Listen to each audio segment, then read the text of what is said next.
একসময় গ্রাম বাংলায় প্রচুর পরিমাণে লাঠি খেলা হতো, তবে এটি এখন চোখে পড়ে না।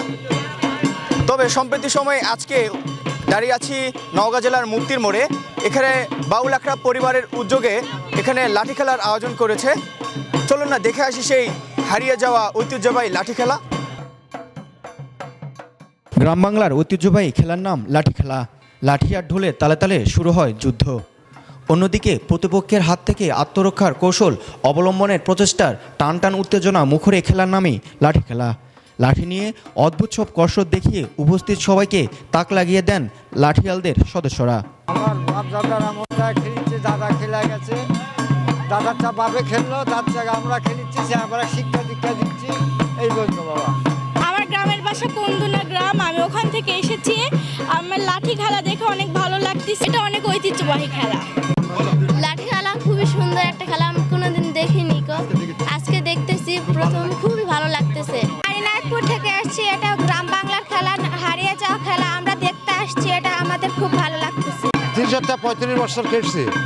খেলাতে ছেলেমেয়েকে আনন্দ দেওয়া হয়, নিজের শরীরটা ভালো থাকে, রানিংয়ে থাকে, এতে শরীরে কোনো সমস্যা হয় না। খেলছি ধরেন ২০-২৫ বছর বয়সের থেকে খেলছি।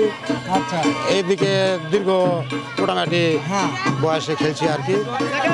তো আমাদের এই খেলাতে খুব আনন্দ পাওয়া যায় এবং আমার দাদাকে আমল থেকে সব খেলে আসছে, বাপেরাও খেলছে, তাদের থেকে সূত্র আমরা ধরে আসি।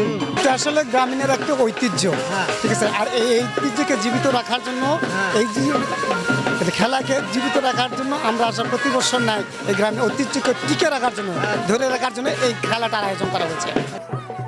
শুক্রবার ১২ এপ্রিল বিকেলে শহরের মুক্তির মোড়ে বাউল আখড়া বাড়ির ৪র্থতম প্রতিষ্ঠা বার্ষিকী উদযাপন উপলক্ষে এ খেলার আয়োজন করা হয়।